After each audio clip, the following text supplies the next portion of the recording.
प्रकृति हमारी सबसे बड़ी दोस्त है। अगर हम उसकी देखभाल करेंगे तो वह भी हमें खुशहाल बनाएगी। Little TV. Watch, play, learn. Hello दोस्तों, लिटली टीवी पे मैं आप सभी का स्वागत करता हूँ। आज की हमारी कहानी है नदी का गुस्सा और बच्चों की समझदारी। अगर आप हमारे चैनल पे नए हैं तो चैनल को सब्सक्राइब करना ना भूलें। तो चलिए आज की कहानी शुरू करते हैं। एक समय की बात है, एक छोटे से गांव के पास एक सुंदर नदी बहती थी। यह नदी गांव वालों की जीवन रेखा थी। किसान इसके पानी से खेत सींचते थे, महिलाएं इसके किनारे कपड़े धोती थी और बच्चे इसके ठंडे पानी में कूदकर मस्ती करते थे। गांव के लोग इस नदी को गंगा मैया कहते थे और उसका बहुत सम्मान करते थे। गांव के 4 बच्चे राजू, मीना, टीना और मोनू हर दिन स्कूल के बाद नदी के किनारे खेलने जाया करते थे। वे वहां रेत से महल बनाते, पत्थर उठाकर पानी में फेंकते और कभी-कभी पानी में तैरती मछलियों को देखने का मजा लेते।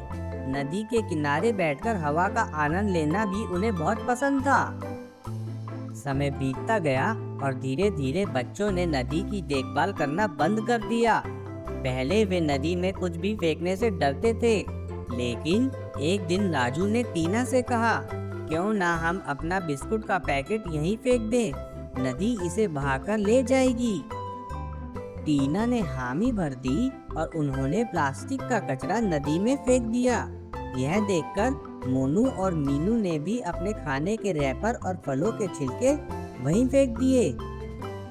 अब नदी के किनारे खेलने आने वाले दूसरे लोग भी ऐसा ही करने लगे।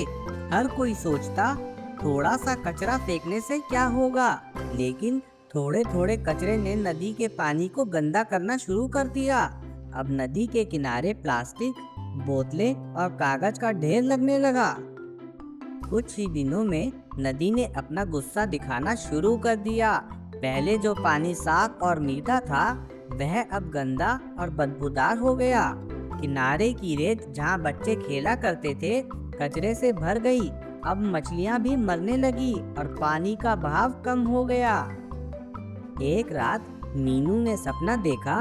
उसने देखा कि गंगा मैया एक बूढ़ी महिला के रूप में उसके पास आई और गुस्से में बोली, तुम लोग मुझे गंदा कर रहे हो। अगर ऐसा ही चलता रहा तो मैं इस गांव से दूर चली जाऊंगी। फिर तुम्हारे खेत सूख जाएंगे और तुम्हें पीने का पानी भी नहीं मिलेगा। मीनू घबरा गई। सुबह उठते ही उसने अपने दोस्तों को सब कुछ बताया। राजू ने कहा, मीनू, हो सकता है यह सिर्फ एक सपना हो। लेकिन जब वे नदी के पास पहुंचे तो उन्होंने देखा कि मीनू का सपना सच हो रहा था। नदी का पानी बेहद गंदा हो चुका था और किनारों पर मरी हुई मछलियां पड़ी थी। वहां एक अजीब सी बदबू भी आ रही थी। मोनू ने सिर झुकाकर कहा, यह सब हमारी वजह से हुआ है। हमने नदी में कचरा फेंककर बहुत बड़ी गलती की है। टीना ने कहा, हमें कुछ करना होगा। अगर हमने समय रहते इसे साफ नहीं किया तो गंगा मैया सचमुच गांव छोड़कर चली जाएंगी। बच्चों ने गांव के बुजुर्गों और बाकी लोगों की मदद मांगी। उन्होंने बताया कि कैसे सबके कचरा फेंकने की वजह से नदी गंदी हो गई है। पहले तो कुछ लोग उन्हें डांटने लगे, लेकिन बच्चों की सच्चाई और हिम्मत देखकर सभी ने उनकी मदद करने का फैसला किया।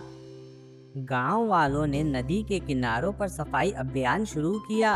बच्चे और बड़े मिलकर कचरा इकट्ठा करने लगे। प्लास्टिक, कागज और दूसरे कचरों को अलग अलग किया गया।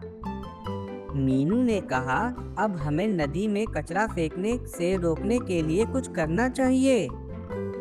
राजू ने सुझाव दिया, हम नदी के पास साइन बोर्ड लगाएंगे जिस पर लिखा होगा कचरा फेंकना मना है। सभी ने उसकी बात मान ली।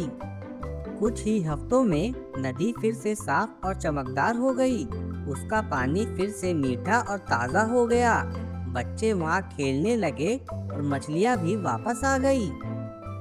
एक रात मीनू ने फिर से सपना देखा। गंगा मैया मुस्कुराते हुए आई और बोली, तुम्हारी मेहनत ने मुझे बचा लिया। अब मैं हमेशा तुम्हारे गांव में रहूंगी, लेकिन याद रखना मुझे फिर से कभी गंदा मत करना। सुबह उठकर मीनू ने यह सपना अपने दोस्तों को बताया। सबने वादा किया कि वे अब कभी भी नदी में कचरा नहीं फेंकेंगे और दूसरों को भी ऐसा करने से रोकेंगे। और इस तरह गंगा माई और बच्चों के बीच यह रिश्ता हमेशा के लिए मजबूत हो गया।